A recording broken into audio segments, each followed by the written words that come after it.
कभी कभी ऐसा भी होता है कि कोई सबऑर्डिनेट केवल आपको खुश करने और आपका भरोसा जीतने पर ही केंद्रित हो जाता है। यह अक्सर आत्म छवि और नौकरी की सुरक्षा को बनाए रखने की एक गलत समझी गई कोशिश होती है। दुर्भाग्यवश जब कोई कर्मचारी सिर्फ आपको खुश करने में लगा होता है तो वह अपना असली काम नज़रअंदाज कर सकता है। बहुत संभव है कि वो अपने सहकर्मियों के साथ तनाव भी पैदा कर सकता है।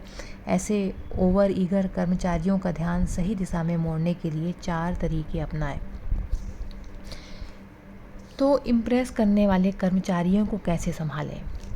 उस कर्मचारी का ध्यान काम पे नहीं रहता है, वो सिर्फ अपने बॉस को खुश करने में लगा रहता है। यहाँ तक कि जो बॉस के आसपास सहकर्मी हैं उनसे भी उसका संबंध तनावपूर्ण रहते हैं। जैसे जो चापलूस करने वाले कर्मचारी रहते हैं तो उनकी प्लीज़ करने की ज़रूरत को बढ़ावा न दें। अगर आप लगातार देख रहे हैं कि कोई कर्मचारी आपकी चापलूसी कर रहा है और यदि आप उनकी चापलूसी भरे व्यवहार में गलती से फंस जाते हैं और जाने अनजाने में उन्हें अन्य कर्मचारियों की तुलना में ज़्यादा तवज्जो देते हैं तो यह अफिनिटी बायस बन सकता है। इससे टीम में असमानता का माहौल बन सकता है जो कि सभी के लिए काफ़ी हद तक नुकसानदायक भी हो सकता है। तो उनकी प्लीज़ करने की ज़रूरत को बढ़ावा ना दें। दूसरा है, अपने हर इंटरेक्शन को व्यवस्थित बनाए रखें। अगर आप साप्ताहिक 1-on-1 मीटिंग्स करते हैं तो सबसे पहले यह सुनिश्चित करें कि सभी को बराबर समय मिलना चाहिए। सभी कर्मचारियों को अपना ईमानदार और स्पष्ट फीडबैक दें। यदि आपके ऑफिस में लोग बिना शेड्यूल के बातचीत के लिए आ जाते हैं तो बहुत संभव है कि एक ही व्यक्ति बहुत ज़्यादा समय हड़प सकता है। तो इसे रोकना भी बहुत ज़रूरी होता है, इसलिए अपने हर इंटरेक्शन को व्यवस्थित बनाए रखें। तीसरा है, उन्हें खुद फैसले लेने के लिए प्रोत्साहित करें। कुछ कर्मचारी आपकी अपेक्षाओं को लेकर इतने डरे सहमे से रहते हैं कि वे खुद कभी कोई निर्णय लेने से कतराते हैं। प्रोजेक्ट की आवश्यकताएं और आपके सोचने का तरीका स्पष्ट रूप से साझा करें। ऐसा करने से आप देखेंगे कि समय के साथ उनके भीतर आत्मविश्वास विकसित होगा और वो पहले से ज़्यादा स्वतंत्र होकर काम कर सकेंगे। वे खुद अपने फैसले ले पाएंगे। चौथा है, अन्य लीडर्स या टीम के साथ काम पर लगाएं।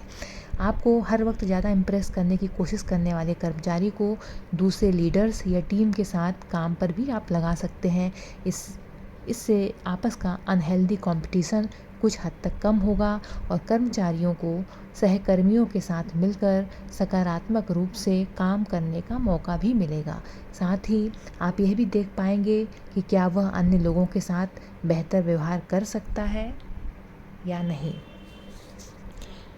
तो आपको खुश करने की कोशिश में जो कर्मचारी हैं तो आप देखें कि वो कहीं अपने काम को नज़रअंदाज तो नहीं कर रहा है, वो सिर्फ आपको खुश करने की कोशिश में ही लगा है। तो आपको इम्प्रेस जो करने वाले कर्मचारी हैं तो किस तरीके से उनको संभालना है, तो इन टिप्स को आप अपनाएं। क्योंकि यदि आपने उस कर्मचारी को नहीं संभाला तो हो सकता है कि वो अन्य कर्मचारियों के साथ अपने संबंध खराब कर सकता है। वो सिर्फ आपको इम्प्रेस करके अपना काम निकलवा ले और औरों के साथ उसके संबंध अच्छे ना रहें। तो आपको इन टिप्स को अपनाकर उस इम्प्रेस करने वाले कर्मचारी को कंट्रोल करना होगा, नहीं तो वो आपका नुकसान भी कर सकता है।